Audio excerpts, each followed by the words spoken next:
Recent RRB examination వచ్చిన ఈ geometrical ప్రాబ్లమ్ని ఈజీగా ఎలా సాల్వ్ చేద్దాం చూద్దాం.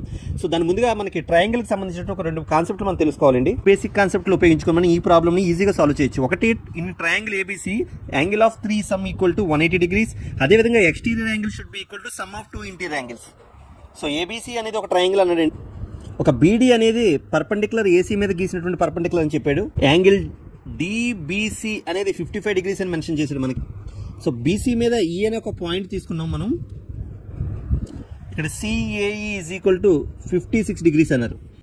డిసి అనే ఒక త్రిభుజాన్ని మనం తీసుకుంటే ఇది ఒక లంబకోణ త్రిభుజం అవుతుంది.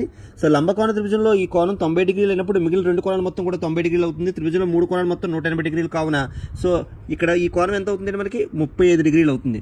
ఎప్పుడైతే మనకి ఈ కోణం 35 degrees అవుతుందో మనకు అడిగిన క్వశ్చన్ ఏంటండి, ఏఈబి ఎంత అని అడుగుతున్నాడు. సో త్రిభుజంలో ఇక్కడ ఏసిఈ అనే త్రిభుజంలో ఏఈ కోణం మనకి ఏమవుతుందండి, త్రిభుజంలో ఒక బాహ్య కోణం మిగిలిన 2 అంతర కోణాల మొత్తానికి సమానం కాబట్టి 56 + 35 ఆ వాల్యూ మనకి 91 degrees. ఆప్షన్ 4 అనేది మన ఆన్సర్ అవుతుందండి. ఈ క్వశ్చన్ సాల్వ్ చేసి కామెంట్ సెక్షన్ మీ యొక్క ఆన్సర్ తెలపండి. Thank you.